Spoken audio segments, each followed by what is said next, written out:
I think, it was really important to have the EGM and to allow everyone to share their thoughts, their feelings.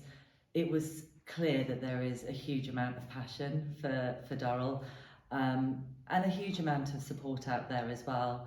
Um, you know, I was on the stage when I could see the votes go up, and it's been a feels like a long journey to get to this point. It's been hugely impactful. It's had a huge impact on everyone. But ultimately, I'm very relieved, and I'm glad that we ran a really fair process. Everyone had the chance to have their say. But for me now, the focus really is on creating that stability, bringing everyone together, building that trust and confidence, and moving forward positively. Were there any points that were raised or that have come up in the past few months that you think Durrell needs to work on and that you're kind of focusing on, I suppose?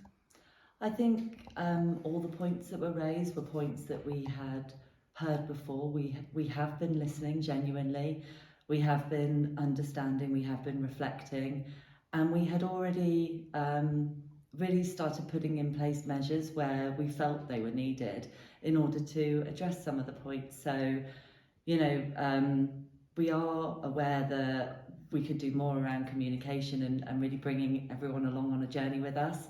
And that's been something that's been a huge focus of mine and the rest of the senior management team, ever since I came into post in December. So, that's one of the aspects. And we've heard really loud and clear that there have been people who, feel like we've lost our way with Jerry's vision, Jerry's legacy, and that's really not the case. But actually, what can we do to really bring everyone together, let them share their thoughts, feelings, views on that, and set that vision, if you like, for the future, focusing on our mission and very firmly focusing on building on Durrell's legacy. And as we move into our strategy review, that's going to be a great opportunity for that.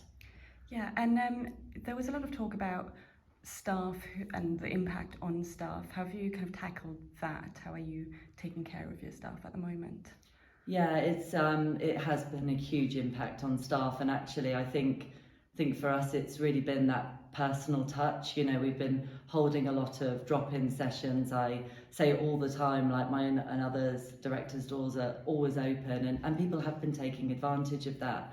And we know that the result last night, wasn't what everyone wanted, and we respect that.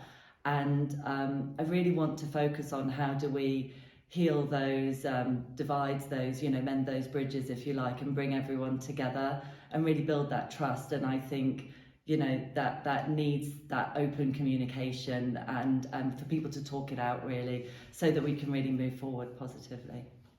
There were a couple points I'd like to just kind of hone in on. You talked about planning and how you've got a good relationship with planning, but it can be a really slow process. Could you speak to how, if there's any ways to address that with the planning department and how that impacts you? Yeah, I think just to put that into context, what I was really meaning is obviously planning is a process. It's an important process to go through. But there are times when we might need to make decisions just in the best interest of the animals to move a bit quicker.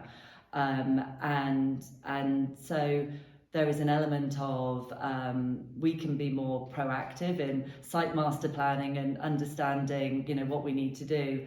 But there will always be things that, you can have a bad storm, or maybe you realise through your observations of an animal that something needs to be changed.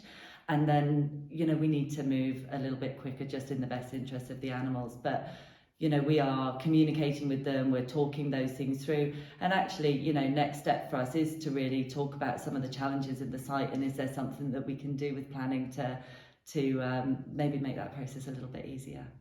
Is there anything specific that you'd like to see from planning to help you? No, as I said, they were actually up on site with us recently. We've talked about having a central point of communication with them, so that we can really have someone who understands our site and works with us. everything that we've had from them in recent weeks has been on that vein, and we just really want to continue with that open dialogue. I was going to ask about animal collection planning.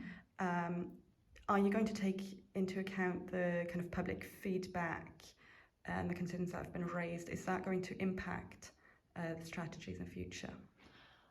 I think, I mean, obviously we will, be reflecting and taking on board all the feedback we've received. But actually, I want to really now bring the teams together so that we can start that process of getting everyone around the table and having the thoughts about, okay, well, what are we doing really well already? What are our key focuses? Are they having the impact that we want them to? And what more do we want to do? And how do we get there? So, that's certainly something that we'll be moving into this year. Firmly part of our overall strategy, but really defining what is the role that the zoo is going to play for the wider Durrell into the future, but also how do we manage our collection within that. So, yeah. Brilliant, thank you. Is there anything you'd like to add? Any next steps you'd like us to be aware of? I want to thank everyone for their continued support and also for the engagement that we've received. I think that's really, really important. Our focus really is now on creating that trust, building that confidence, building on Gerald Durrell's legacy and trying to bring everyone together. And now is the time for stability. The process has gone through. I'd really like to focus on hopefully drawing a line under this so that we can move forward positively, bring the teams together and focus on our core purpose and mission of saving species from extinction.